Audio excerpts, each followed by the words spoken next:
Syaban itu dinamakan dengan Lailatul Baro'ah, malam hari pembebasan jamaah sekalian. Enggaklah orang di malam itu melainkan dia dosanya diampunin oleh Allah Subhanahu wa taala. Terus yang ketiga, malam nisfu Syaban dikatakan malam Lailatul Ijabah, malam hari disijabahnya doa. Makanya kalau orang berdoa di malam nisfu Syaban, insyaallah doanya pun akan dikabulkan oleh Allah Subhanahu wa taala.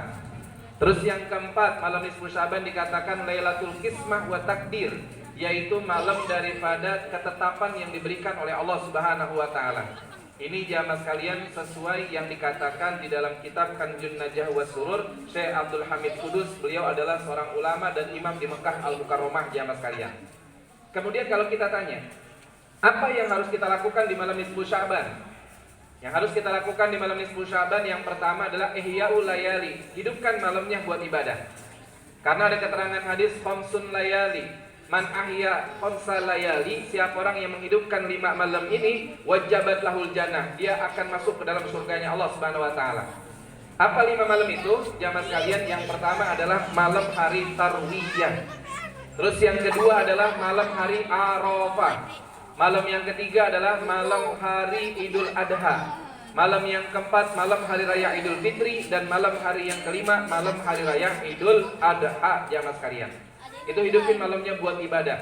Makanya kalau dia bertanya, guru wanita lagi haid gimana nih, kita nggak baca yasin? Ibadah itu nggak ditentukan dengan yasin saja. Ente malam itu mau berzikir kepada Allah, silakan banyakin. Apa zikirnya? Nanti akan ada jamaah sekalian. Yang kedua nih jamaah sekalian, selain daripada hidupkan malamnya buat ibadah, yang kedua, bacalah doa yang dibaca di malam Lailatul Qadar. Bacalah doa yang dibaca pada malam Lailatul Qadar. Maksudnya apa guru? Karena malam yang afdal setelah malam Lailatul Qadar adalah malam nisfu min Sya'ban jamaah sekalian. Makanya di dalam kitab ulama mengatakan, kitab Kanjun Najah wa Surur, itu dijelaskan sesungguhnya setiap malam nisfu Sya'ban itu air Zam-Zam akan bertambah dan bertambah zahirah dalam bentuk yang nyata jamaah sekalian. Jadi air Zam-Zam itu setiap malam nisfu Sya'ban itu bertambah. Makanya ada juga ulama min ahli tasawuf atau ulama ahli kasyaf mengatakan, siapa orang yang menaruh air di depan ketika dia sedang baca yasin ataupun sedang melaksanakan ibadah di malam nisfu Sya'ban, itu air tersebut akan mendapat curahan dan percikan air daripada air Zam-Zamnya Allah Subhanahu wa taala jamaah sekalian. Kan banyak tuh kalau malam nisfu ya pada naruh air di depan ya. Itu dikatakan karena malam nisfu Sya'ban memang air Zam-Zam itu bertambah makin banyak jamaah sekalian. Nah tadi kita kembali baca doa yang dibaca orang ketika malam Lailatul Qadar. Karena malam nisfu Sya'ban malam yang afdal setelah malam Lailatul Qadar. Apa doanya? Doanya adalah Allahumma innaka afuwun karim tuhibbul afwa fa'fu anna jamaah sekalian. Karena Sayyidatina Siti Aisyah pernah bertanya, ya Rasulullah, bagaimana kalau kami dapatin malam Lailatul Qadar? Kata Rasulullah, perbanyaklah baca doa Allahumma innaka afuwun tuhibbul afwa fa'fu anna. Yang ketiga, bacalah surat Yasin 3 kali. Kalau kita ditanya nih sama orang-orang yang kagak demen dah sama yang gitu-gituan, dia bilang, kenapa sih malam nisfu Sya'ban kok baca Yasin 3 kali? Emang dari siapa itu? Kan Nabi nggak ngajarin.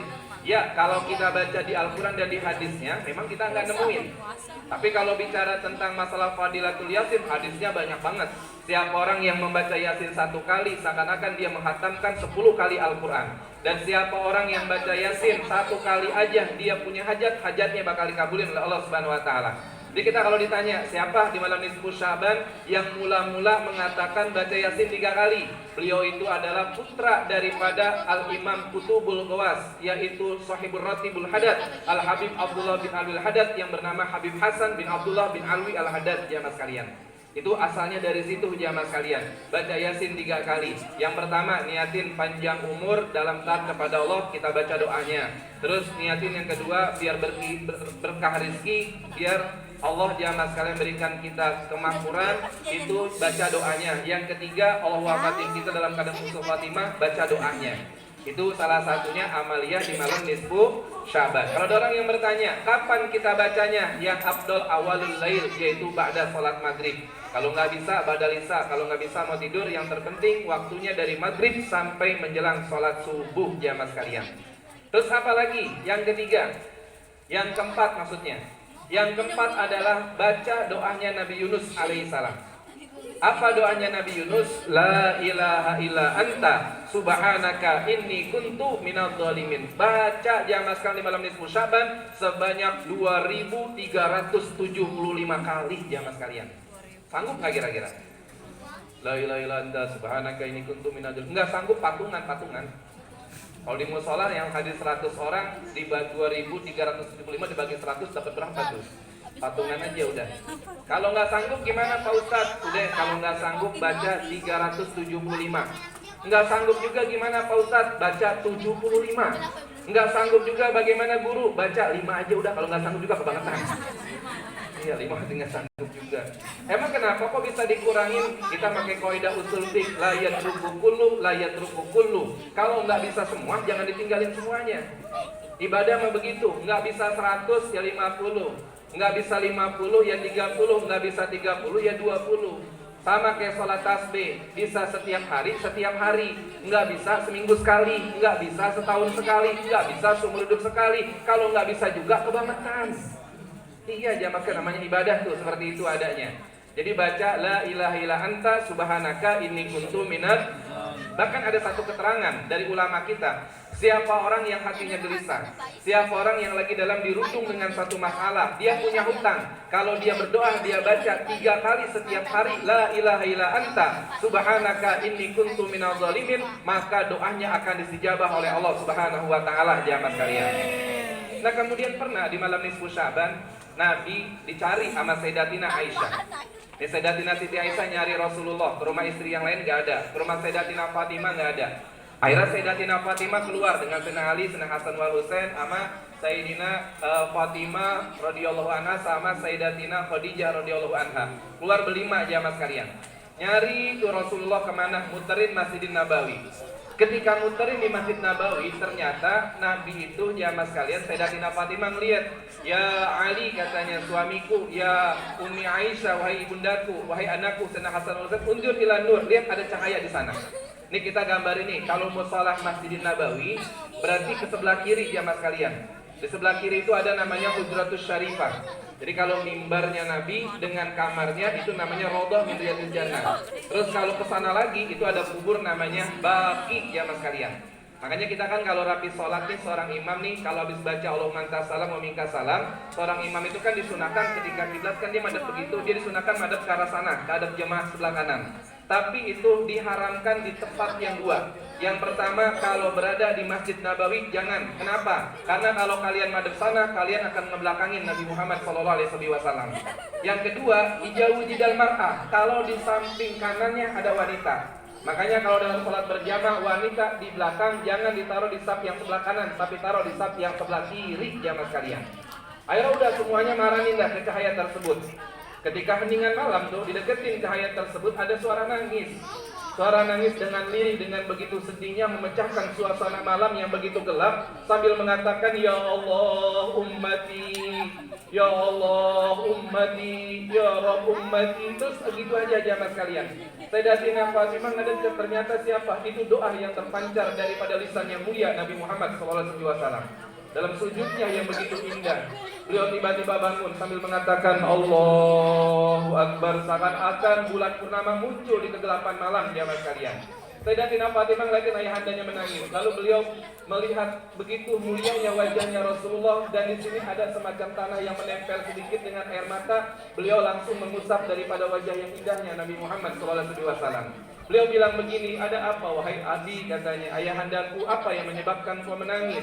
Adakah orang yang menyakitimu malam ini? Kata Nabi, la ya Fatimah, tidak wahai Sayyidatina Fatimah, melainkan aku menangis malam ini, aku terbayang dengan umatku dan aku teringat dengan bagaimana keadaan umatku. Ini adalah malam yang dinamakan dengan malam Lailatul Baro'ah jamaah sekalian, yang dikenal dengan hari pembebasan. Tidaklah orang pada malam ini melainkan dosanya akan diampunin. Siapapun yang berdoa malam ini dosanya akan, hajatnya akan dikabulkan oleh Allah Subhanahu wa taala. Illa ya Fatimah, kecuali wahai Fatimah, kata Rasulullah. Sampaikan kepada orang yang kau jumpai, wahai Fatimah, wahai Ali, wahai Sayyidatina Aisyah, wahai Sayyidina Hasan wal Husain, kepada mereka yang tidak akan mendapatkan ampunan di malam nisfu min Sya'ban jamaah sekalian. Ini harus kita perhatikan. Ada nanti malam pemutihan. Kita nggak berdoa aja bisa jadi jamaah sekalian dosa kita diampunin. Kita diem aja boleh jadi dosa kita diampunin. Yang terpenting jangan ngelakuin 6 perkara ini jamaah sekalian. Yang pertama apa? Jangan uququl walidain, jangan durhaka kepada orang tua kita. Nih, ayo siapa yang durhaka sama orang tuanya, cium tangannya, minta maafnya sama orang tuanya malam ini jamaah sekalian esok. Apa sih definisi anak yang durhaka? Anak yang durhaka suka bilang ah sama orang tuanya. Banyak gak ibu anak-anak sekarang, neng cuci piring, ah mama ayam mulu, ada gak kayak gitu? Banyak tong, beliin baba bensin, ah baba mah capek. Yang gitu, fala taqul lahuma jangan pernah bilang ah sama orang tua. Kalau ente bilang sama orang tua begitu, berarti diamatkan ente tergolong anak yang durhaka. Yang kedua, qati'ur rahim, jangan memutuskan tali silaturahmi. Nih malam nisfu Syaban, kalau masih ada yang memutuskan tali silaturahmi, dia nggak bakal diampuni dosanya. Yang namanya memutuskan tali silaturahmi ada 2 syarat. Yang pertama, qat'ul jasad, dia punya badannya memutuskan benar nggak pengen ketemu. Saya mah sampai dia mati juga saya nggak bakal tengokin, saya nggak bakal ketemu. Misalnya kayak gitu, kalau ketemu nggak mau, itu yang pertama. Yang kedua, qat'ul qalbi wal mahabbah, hatinya terputus dari rasa cinta jamaah sekalian. Artinya apa? Udah nggak mau ketemu, nyumpain mulu, baru namanya dia orang yang memutuskan tali silaturahmi. Tapi kalau ada orang, dia bukan nggak pengen ketemu, tapi kalau ketemu sama dia, bawaannya dia pengen ngomongin yang nggak mulu. Kalau kita ketemu sama dia, dia mancing amarah dan emosi mulu. Tapi hati kita mah nggak marah sama dia, hati kita mah nggak benci sama dia, kita doain yang terbaik sama dia. Itu namanya bukan qati'ur rahim jamaah sekalian, tapi namanya apa? Kehidupan yang memang adanya seperti itu. Ada kan kadang-kadang orang seperti itu ya. Saya bukan nggak mau ketemu Ustaz, tapi kalau ketemu sama Cang itu ya Allah ngomongnya tanah mulu, pusing saya ngomongnya tanah mulu.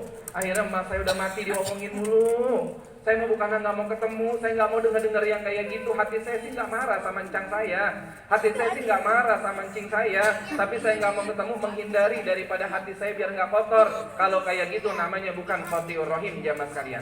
Kalau qati'ur rahim udah kagak temu kagak mau, nyumpain mulu, itu namanya disebut qati'ur rahim. Ente nih sama temen permusuhan, berantem, pokoknya di hati ente nyumpain mulu, biarin majlisnya dia ini, biarin majlisnya dia ini. Ingetin, ente kalau ngaji masih bandingin guru yang satu dengan guru yang lain. Ente kalau ngaji merasa hebat dari majlis satu dengan majlis yang lain, berarti ngaji ente nggak ada artinya di hadapan Allah Subhanahu wa taala.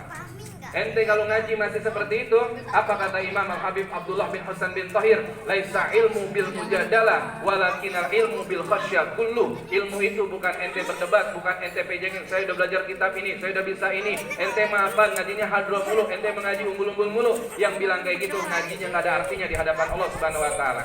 Tapi kalau ente ngaji pulang, ente dicaci maki, ente tersenyum. Ente sama orang tua, berbakti sama orang tua. Yang nggak sholat, ente jadi sholat. Di majlis ente dihina sama majlis yang satu, ente tetap menunjukkan akhlak Nabi. Berarti majlis ente, majlis yang diridhoi oleh Allah Subhanahu wa taala.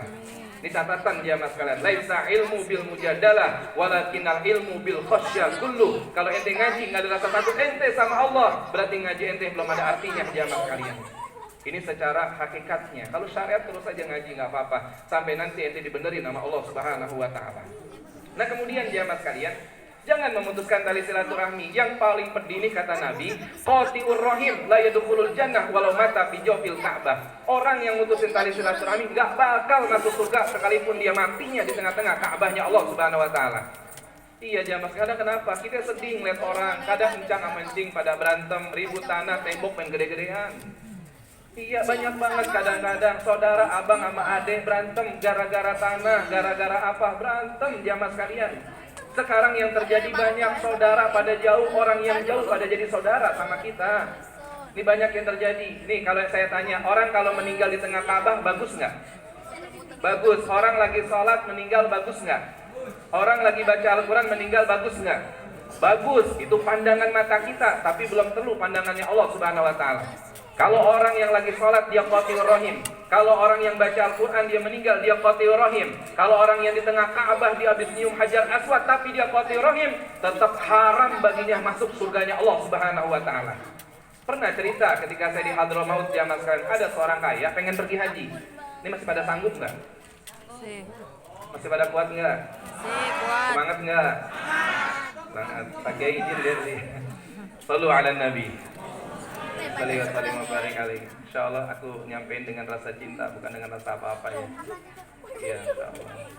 Nah kemudian jamaah sekalian, ketika kami di Hadramaut, ada seorang kaya pengen pergi haji. Ketika itu dia pengen nitipin hartanya 3 miliar, tapi dia bingung, dititipin sama istrinya dia nggak percaya. Dititipin sama putranya, sama saudaranya dia nggak percaya. Akhirnya di kampung dia nyari, man minhum minas sholihin. Siapa di kampung ini yang tergolong orang-orang yang soleh? Di Timur Tengah ceritanya jamaah sekalian. Oh ada, no dia orang yang soleh, dia orang yang baik, tidak ada catatan keburukannya selama hidup bermasyarakat. Datang dan assalamualaikum Ustaz, waalaikumsalam. Saya pengen pergi haji, saya punya harta pengen titipin kepada dirimu. Kalau kau percaya, insya Allah akan aku ambat amanat ini. Berapa hartanya? 3 miliar misalnya jamaah sekalian. Udah saya pegang, nanti kau kembali, kau ambil hartamu di sini dengan aman. Nah ketika orang itu pergi haji, jamaah sekalian, pada saat tersebut dia pengen ambil hartanya setelah pulang haji, ternyata ustadznya meninggal dunia. Dia heran, dia bingung, ini ustadz meninggal dunia, gimana dengan harta saya? Oh dia punya istri. Ditanya istrinya, ibu tahu nggak harta saya? Enggak. Anaknya juga nggak ada yang tahu. Kenapa? Nggak dibilangin sama ustadz, takutnya nanti kalau dikasih tahu anaknya atau istrinya, hartanya diambil karena titipan dari orang kaya tersebut. Nah setelah itu jamaah sekalian, nih ustadz karena dia udah meninggal, orang kaya bingung, saya mau nanya sama siapa? Akhirnya dia datanglah minta petunjuk kepada wali Allah Subhanahu wa taala. Makanya hati-hati dengan orang yang saleh. Ittaqu binadrul mu'minin fa innahu yanzuru binurillah. Jangan main-main sama orang-orang yang saleh. Jangan main-main sama para wali Allah Subhanahu wa taala. Mereka memandang dengan cahayanya Allah Subhanahu wa taala jamaah sekalian. Apalagi mereka ada darahnya Nabi Muhammad sallallahu alaihi wasallam. Akhirnya pada saat itu udah datang sama wali yang ada di kampung tersebut. Assalamualaikum ya aulia. Waalaikumsalam. Ada apa wahai orang kaya? Saya ingin bertanya satu masalah. Oh masalahnya kayak gitu. Ente sholat 2 rakaat di malam hari, ente datengin sumur Jam-Jam katanya. Dia nanya, kenapa sumur Jam-Jam wahai wali? Karena sumur Jam-Jam itu tersimpannya arwah-arwah orang yang soleh jamaah sekalian. Datang dah malam tersebut dia panggil, Ustadz di sumur tuh. Sumur ada Jam-Jam. Ustadz, diam aja gak nyaut. Dia bingung, dia panggil lagi, Ustadz. Ya, agak nyaut nih Ustadz katanya. Putus asa deh nih orang kaya, dia pulang dah. Pergi lagi ke rumah wali tadi. Ya wali, ini gimana? Dia nggak nyawab ketika saya panggil di sumur air Jam-Jam. Kata wali tersebut, ya Allah, la ilaha illallah, astagfirullahaladzim. Kalau nggak ada di situ, cuma satu tempat katanya. Di mana wahai wali? Adanya di Hadramaut, di sumur namanya Bi'rul Barhut di Hadramaut jamaah sekalian. Jadi ada namanya ketika saya belajar di Hadramaut, ada sumur namanya sumur Barhut jamaah sekalian. Itu teman-teman kalau pengen baca silakan, yang punya Google atau yang punya apa, lihat HP, ketik aja sumur Barhut di Hadramaut. Itu guru kita, para ulama-ulama di kota Tarim Hadramaut itu nggak ngebolehin kita untuk pergi ke sana. Saya pernah nanya, kenapa nggak diperbolehkan kita untuk melihat sumur Barhut? Karena sumur Barhut itu tersimpannya arwah-arwah yang jahat jamaah sekalian. Datang pada malam itu dia panggil, Ustadz, baru 1 kali doang langsung menjawab, ada apa orang kaya katanya. Kaget langsung, astagfirullah, Ustadz kenapa di sini? Ustadz saya mau nanya, duit saya di mana? Oh ada di kolong kasur di tanah, keduk aja di situ saya taruh katanya. Tapi sebelum pulang orang kaya nanya, Ustadz kenapa di sini? Ustadz kan orang alim, kenapa ada di sumur Barhut? Nggak ada di sumur Jam-Jam. Iya, saya dilemparin oleh Allah ke sumur Barhut. Saya di sini ternyata amal ibadah saya, puasa saya, zakat saya, sholat saya, baca Quran saya, zikir saya nggak ada artinya di hadapan Allah Subhanahu Wa Taala. Apa alasannya wahai Ustaz? Alasannya cuma satu, saya punya adik kandung seorang wanita, dia sakit, saya nggak pernah peduli. Dia lapar, saya nggak pernah bantu dia dalam kelaparannya. Dia merasa kekurangan, saya nggak pernah tengokin, saya nggak pernah perhatian dengan adik saya sehingga dia menangis terus. Abangnya nggak pernah ngebantu dia. Akhirnya ketika saya dikubur oleh malaikat Munkar Nakir, digecek badan saya sampai saya langsung menembus ke-7 daripada lapis buminya Allah Subhanahu Wa Taala, dan dilemparlah saya ke sumur Barhut dan saya digolongkan arwah-arwah yang jahat jamaah sekalian. Naudzubillah min dzalik. Hati-hati. Hablum minan nas jamaah sekalian. Jangan sampai kita punya orang, punya saudara sampai memutuskan tali silaturahmi. Kalau udah minta maaf, dia mau maafin kan urusan dia kepada Allah Subhanahu Wa Taala. Yang ketiga, siapa lagi? Mudminul khamar, orang-orang yang pada minum-minuman keras. Hati-hati bapak-bapak semuanya. Sekarang banyak di kawasan kita. Kalau daerah sini saya belum tahu, tapi di Jakarta itu dengan sekitarnya, daerah Tangerang itu banyak banget. Ada warung buka 24 jam, ada anak muda kalau malam minggu rame banget pada parkir motor, dia bukan bawa es limun tapi bawa di plastik itu bir oplosan jamaah sekalian. Itu banyak banget, hati-hati. Warungnya rasnya tahu, cuma kita nggak bisa sebut, nggak boleh jamaah sekalian. Itu anak-anak muda tuh kalau malam pada naik motor, pada minum. Kalau dulu kan di zaman saya kan limun, Orson. Kalau beli juga habis main bola. Ini belinya malam-malam di jam segini banyak banget pada parkir dia. Banyak jamaah sekalian. Pada parkir apa itu sebenarnya? Bir jamaah sekalian yang dia beli. Itu dengan menggunakan plastik, bukan menggunakan botol lagi pada saat ini. Hati-hati ente kalau pada minum minuman keras di malam nisfu Sya'ban ente belum bertobat, enggak diampuni dosanya oleh Allah Subhanahu wa taala. Terus siapa lagi? Asyirku billah, orang yang musyrik kepada Allah. Ini yang bilang misalnya, kalau bukan karena cincin ini nih, saya nggak bakal didemenin banyak orang. Macam-macam jamaah sekalian, orang-orang yang mengutukan Allah, yang sihir, yang dukun, yang datengin sama dukun, yang tukang teluh, yang susuk, yang pada masang pesugihan, masang pengasihan, nggak bakal diampunin dosanya di malam nisfu Sya'ban jamaah sekalian. Terus siapa lagi? Musyahid, provokator. Orang-orang yang demen banget orang pada berantem. Berita yang baik dibilang buruk, yang buruk dibilang baik. Kebalikan faktanya. Orang yang masih bohong, para pemimpin-pemimpin yang gak jujur, malam nisfu Sya'ban dosanya gak bakal diampunin oleh Allah Subhanahu wa taala. Yang keenam, siapa lagi? Sohibul ghibah wan namimah. Kalau malam nisfu Sya'ban masih ngomongin orang. Habis baca Yasin 3 kali, emang gedepet nomor poin di samping. Dia mau orang cewek banget, ada mempet ngeliat dia mukanya kayaknya amit sama dia tuh orang. Baca Yasin 3 kali masih ngomongin begitu, jangan harap dosa kalian diampunin oleh Allah di malam nisfu Sya'ban jamaah kalian. Itu namanya orang yang gibah. Kalau namimah yang bagaimana? Bang, diomongin Tono sama Bang Misin, abang dibilang jelek sama Bang Misin. Dia berantem katanya sama Bang Misin, itu namanya namimah. Tanya, dosa namimah sama dosa gibah mana yang berat? Mana yang berat dosa namimah sama gibah? Namimah abangnya, gibah adiknya. Artinya apa? Namimah lebih besar dosanya daripada gibah. Tapi ingat Imam Ghazali bilang, orang yang ngomongin keburukan orang lain sekali aja dosanya lebih berat daripada 30 kali orang berbuat zina jamaah sekalian. Masya Allah ngomongin orang sekali doang. Itu kalau dicemburin kita bilang, no si dia jelek banget toh. Itu kalau kita bilang kayak gitu jamaah sekalian, hati-hati. Itu air laut kalau dicemburin bakal busuk semuanya. Kan banyak ibu-ibu kalau lagi pada pergi nganten tuh, pergi kondangan di nganten, yang cewek cakep banget sih cowoknya jelek banget. Ada nggak yang kayak gitu kira-kira ngomong? Banyak, hati-hati jamaah sekalian. Nanti ngomong kayak gitu. Yang cowoknya ganteng banget, ceweknya jelek kayak gitu. Baik, itu satu omongan begitu doang dicemburin laut bakal busuk semuanya jamaah sekalian. Ini adalah malam nisfu Sya'ban yang terakhir masuk Ramadan. Jangan lupa di malam pertama di bulan suci Ramadan, sebagaimana kitab Taqrirus Sadidat tentang fikih Habib Zain Ibrahim bin Muslim mengatakan di situ jamaah sekalian, niatlah di malam pertama di bulan suci Ramadan niat puasa 1 bulan penuh jamaah sekalian. Memang ini pendapatnya Imam Maliki, disunahkan oleh Imam Syafi'i. Kalau kita Imam Syafi'i itu wajib niatnya mabit di malam hari dari waktu maghrib sampai menjelang subuh. Itu wajib ya bagi mazhabul Imam Syafi'i. Artinya kalau habis buka puasa langsung niat nawaitu shoma ghadin nadai, boleh-boleh aja hukumnya. Silakan mau Ramadona boleh, mau Ramadoni juga boleh. Karena ada suatu musholah, ustadz yang satu pengen Ramadona, yang satu pengen Ramadoni, berantem. Yang Ramadoni nggak mau sholat di Ramadona akhirnya. Ada yang kayak gitu tuh. Kalau Ramadona ismul ajila yang sorif, kalau Ramadoni mudok ilai jamaah sekalian hukumnya. Itu secara ilmu nahwu dan sorofnya jamaah sekalian. Jadi jangan berantem, yang penting niatnya di hati. Ini mentang-mentang yang satu Ramadan, satu Ramadoni, apa sih Ramadona? Ramadoni. Berantem akhirnya gara-gara itu kita umatnya bingung, Ustaz pada berantem itu jadinya.